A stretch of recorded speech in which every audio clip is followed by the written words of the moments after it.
Colin est un immortel vengeur qui parcourt la Terre à la recherche de l'homme qui lui a tout pris et qui ne s'arrêtera pas tant qu'il n'aura pas pris sa revanche.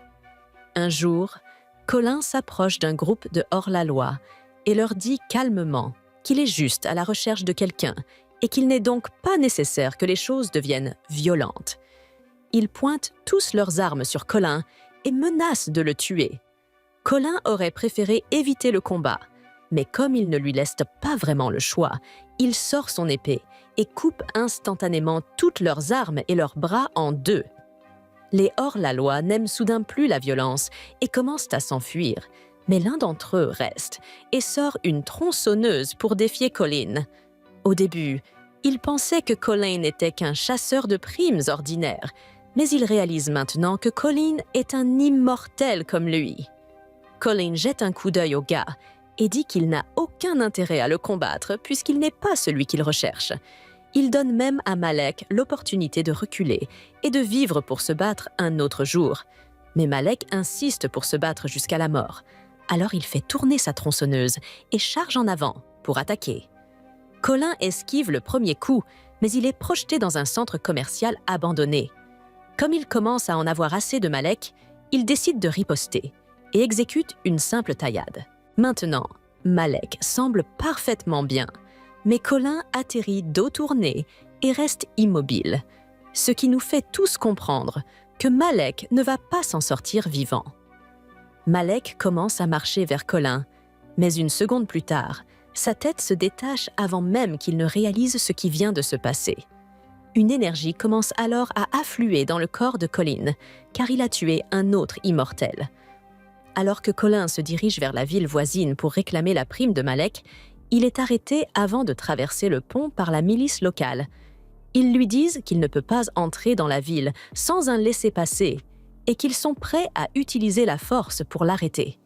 Ils prennent son sac pour le fouiller à la recherche d'armes, mais sont choqués d'y trouver la tête de Malek à l'intérieur. Colin leur explique qu'il est simplement là pour récupérer la prime, car Malek s'est avéré être un homme recherché. Ils finissent par le payer, mais ensuite, ils demandent à Colin de les suivre, car leur commandant veut rencontrer l'homme qui a réussi à éliminer Malek. Colin n'a pas envie de coopérer, alors il commence à s'éloigner, mais les soldats l'entourent et lui disent qu'il n'a pas le choix. Ils mettent Colin dans leur voiture et commencent à rouler vers la ville tout en le tenant en joue. Colin ne fait pas beaucoup de résistance, mais il aperçoit quelque chose qui attire son attention. Il frappe alors le soldat pour lui prendre son arme et l'utilise pour neutraliser la voiture qui les suivait. Il finit par faire s'écraser leur voiture et sort comme si de rien n'était. Un gamin des égouts a vu toute la scène et est vraiment impressionné par la force de Colin. Il veut faire bonne impression sur lui. Mais avant ça, il s'approche du soldat mort et commence à lui prendre ses affaires, parce qu'on ne peut pas laisser un butin gratuit se perdre. Il s'approche ensuite de Colin et lui demande s'il a besoin de quelque chose, de la nourriture, de la drogue ou de l'alcool, car il sait toujours où en trouver. Colin aurait normalement ignoré le gamin et continué son chemin, mais étant un alcoolique invétéré, il lui demande de l'alcool et le gamin le dirige vers le bar le plus proche. Là, il rencontre une femme nommée Dahlia, qui a vu ce qu'il a fait dehors. Elle s'intéresse à lui et tente d'attirer son attention. Colin fait de son mieux pour l'ignorer, mais elle lui rappelle quelqu'un qu'il a connu autrefois. Cela lui provoque un flashback et il commence à penser au Saint-Empire romain. Il y a des siècles, Colin était un Spartiate marié à une femme nommée Moïa, qu'il aimait profondément. Il s'apprêtait à combattre l'Empire romain, mais Moïa avait essayé de le convaincre de ne pas se battre, car l'armée romaine comptait des milliers de soldats, alors que les Spartiates n'étaient que quelques centaines. Mais malgré tout, Colin restait convaincu que ces soldats pouvaient renverser la situation, parce qu'ils étaient des Spartiates. Ou du moins, ils étaient censés l'être, mais ils se sont fait anéantir si rapidement par l'armée romaine que je commence à penser qu'ils étaient adoptés. À la fin de la bataille, Colin était le seul survivant. Il commence à fouiller les décombres dans l'espoir que sa femme soit encore en vie. Mais à son horreur, il trouve son corps cloué à une croix au sommet d'une colline. Tout cela était l'œuvre de l'empereur romain de l'époque, Marcus, et Colin a juré de se venger. Il finit par sortir de son flashback et dit à Dahlia de le laisser tranquille, mais elle lui fait remarquer que les soldats sont toujours à sa recherche. Si Colin ne la suit pas, il sera capturé en un rien de temps. Pendant ce temps, au centre de la ville, on découvre une utopie étrangement parfaite où tout ce que l'on pourrait désirer est disponible, sauf des soins de santé gratuits.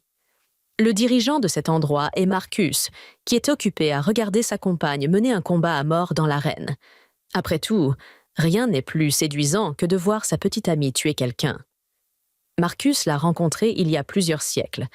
Lorsqu'il a senti qu'elle était une nouvelle immortelle, il a retiré la lance de son cœur pour lui permettre de se régénérer et lui a dit qu'elle devait le servir pour l'éternité. Depuis ce jour, elle est restée à ses côtés. La regarder suscite une grande excitation chez Marcus, et elle s'apprête à lui offrir un moment intime. Mais ils sont soudainement interrompus par un appel des soldats. Les soldats l'informent que l'homme qu'il leur avait demandé de capturer s'est échappé, mais qu'ils fouilleront toute la ville jusqu'à ce qu'ils le retrouvent. La femme demande à Marcus s'il souhaite qu'elle participe aux recherches, car elle est bien plus forte que n'importe quel soldat. Cependant, Marcus préfère reprendre là où il s'était arrêté. Pendant que les soldats parcourent les rues à la recherche de Colin, Dahlia le conduit sous terre, dans une cachette, pour tous ceux qui n'ont pas les moyens de vivre dans l'utopie. En chemin, il croise le médecin local, qui tente de soigner une petite fille. Malheureusement, il ne peut pas faire grand-chose, car elle a attrapé un virus mortel. Il existe un vaccin pour contrer le virus, mais le seul moyen de l'obtenir est d'être un citoyen de l'utopie.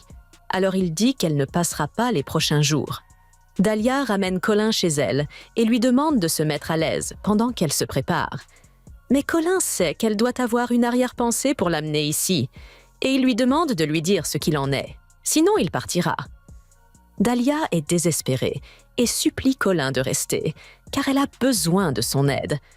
Le virus s'est beaucoup propagé ces derniers temps, et les gens ici vont mourir s'ils ne mettent pas rapidement la main sur le vaccin.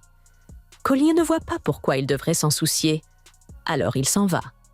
Dahlia lui court après, jusqu'à la surface, et le supplie de revenir sur sa décision. Mais Colin lui répond que les problèmes de la ville n'ont rien à voir avec lui. Cependant, lorsqu'il voit le visage de Marcus sur un panneau d'affichage, il a soudain une raison de s'impliquer. Dahlia lui indique la tour au centre de la ville et lui dit qu'il s'y trouve. Mais entre le système de sécurité avancé et les soldats qui le recherchent, il n'y a aucun moyen pour Colin d'y entrer. Mais entre le système de sécurité avancé et les soldats qui le recherchent, Colin n'a aucun moyen d'y entrer, à moins d'être guidé par quelqu'un, et il se trouve que Dahlia connaît son entrée secrète. Elle accepte de montrer le chemin à Colin, mais à condition qu'il l'aide à atteindre son objectif, voler le vaccin. Voici la traduction en français. Colin comprend la situation et dit qu'il est prêt à partir. Mais soudain, il tombe sur Joe, le gamin de tout à l'heure, qui avait entendu dire qu'ils allaient chercher un vaccin, alors il veut les aider. Dahlia lui dit immédiatement qu'il ne peut pas venir, car c'est bien trop dangereux pour un enfant comme lui. Mais Colin n'a pas l'air de se soucier de la présence de Joe, tant qu'il ne cause pas de problème. Joe promet de faire de son mieux pour ne pas gêner, mais à peine 10 secondes plus tard, il commence déjà à poser problème. En effet, ce qu'il avait récupéré sur le soldat mort portait une alarme qui s'est mise à faire beaucoup de bruit et a attiré un énorme alligator des égouts. Colin dit à Dahlia et Joe de courir, alors les deux prennent la fuite. Mais en essayant de sauter par-dessus des rochers tombés, Dahlia trébuche et tombe dans l'eau, devenant une proie facile pour l'alligator. Au dernier moment, Colin saute dans l'eau et tranche la tête de l'alligator d'un seul coup net. Grâce à lui, Dahlia est saine et sauve. Ils poursuivent alors leur chemin vers l'entrée secrète et finissent par tomber sur une bouche d'aération exposée. Dahlia regarde à travers la grille pour s'assurer que la voie est libre avant qu'ils ne descendent. Mais il y a quelques gardes en bas, ce qui les oblige à attendre un moment. Cependant, Colin n'est pas fan de l'option furtive. Il défonce la bouche d'aération et élimine immédiatement tous les gardes présents, car ils ne peuvent pas donner l'alerte s'ils sont morts. Le groupe se dirige ensuite vers le laboratoire de recherche, où Dahlia pointe une arme sur les scientifiques pour les obliger à coopérer. Elle leur dit qu'ils sont là uniquement pour récupérer des vaccins. Donc, si les scientifiques les leur donnent, personne ne sera blessé. Les scientifiques hésitent à obéir à ces ordres, alors Dahlia tire des coups de semonce partout dans la pièce pour les effrayer et les forcer à coopérer. Dans le processus, Dahlia tire accidentellement sur la vitre d'une chambre de confinement. Tous les scientifiques paniquent et la supplient d'arrêter, expliquant que si cette chose se propage maintenant, il est impossible de prévoir combien de personnes mourront. Pendant que les scientifiques s'affolent, Joe trouve le réfrigérateur où sont stockés les vaccins. Dahlia lui tend son sac et lui dit d'y mettre les vaccins, mais elle est surtout préoccupée par ce que les scientifiques ont dit au sujet de cette possible fuite. Les scientifiques expliquent qu'il y a dans cette pièce un virus parfait, avec un taux d'infection de 100% et un taux de mortalité de 100%. Si ce virus s'échappe, ils mourront tous.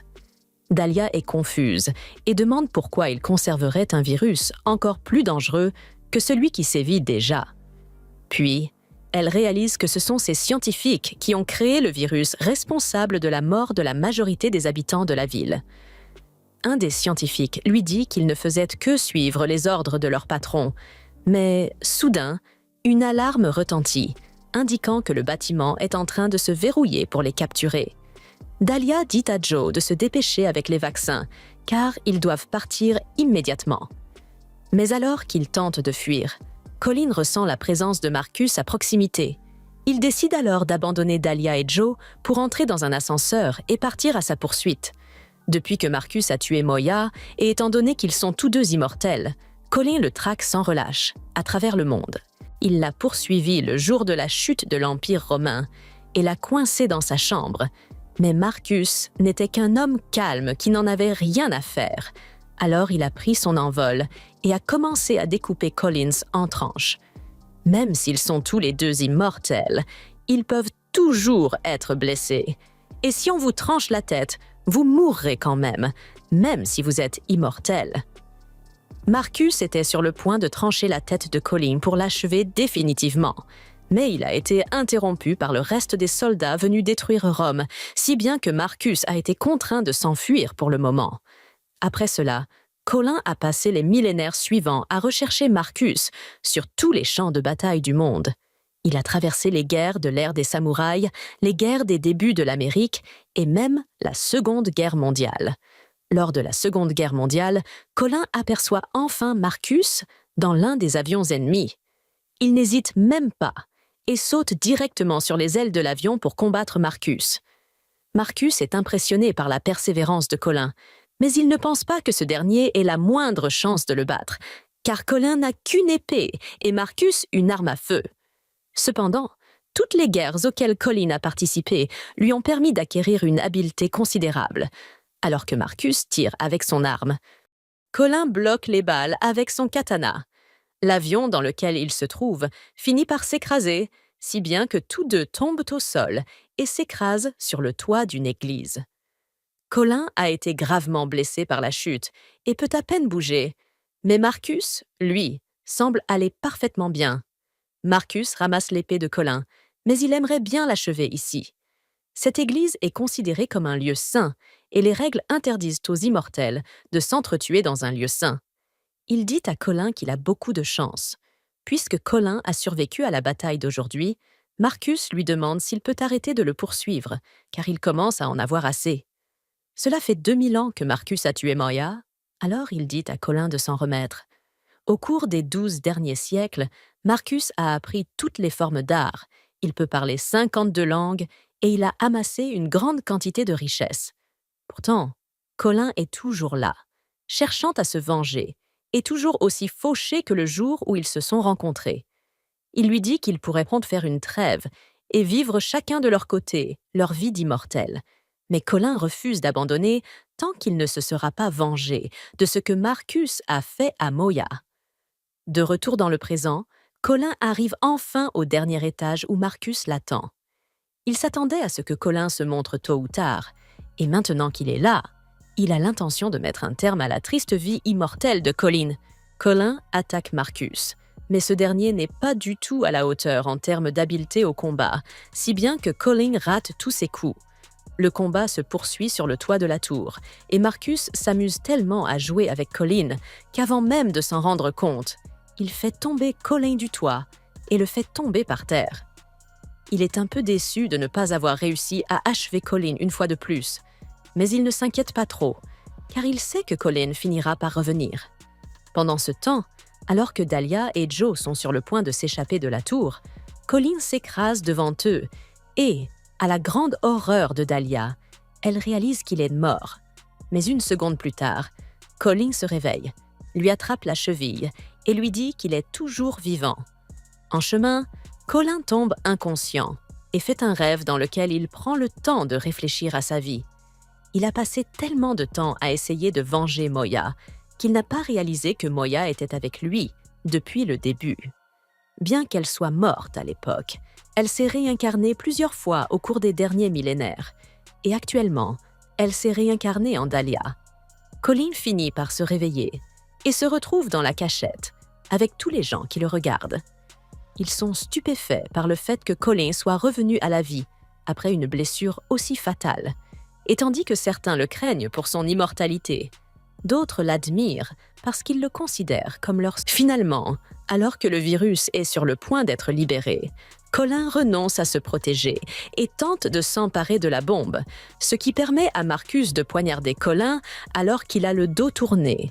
Colin réussit à atteindre la bombe, mais il est trop tard car le virus a déjà été libéré et les gens meurent les uns après les autres à mesure que le virus se propage.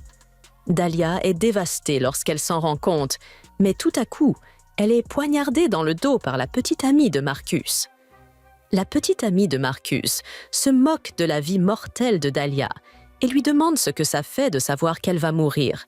Mais si Dahlia doit mourir, elle va au moins emmener cette salope avec elle. Alors elle attrape une grenade et la lui enfonce dans la bouche, faisant exploser sa tête d'immortel et les tuant toutes les deux en même temps. Colin sent que Dahlia vient de mourir, et sachant qu'elle était la réincarnation de Moya, il est dévasté de ne pas avoir pu la protéger une fois de plus. Il se relève et s'attaque à Marcus, car cette fois-ci, c'est sûr, il va le mettre hors d'état de nuire. Les deux hommes s'affrontent une dernière fois et, par la force de sa volonté, Colin tranche l'épée de Marcus et le décapite, libérant une énorme vague d'énergie immortelle qui détruit le virus mortel. Grâce à Colin, les habitants de la ville ont retrouvé leur liberté et, Marcus enfin vaincu, Colin n'a plus d'objectif à atteindre.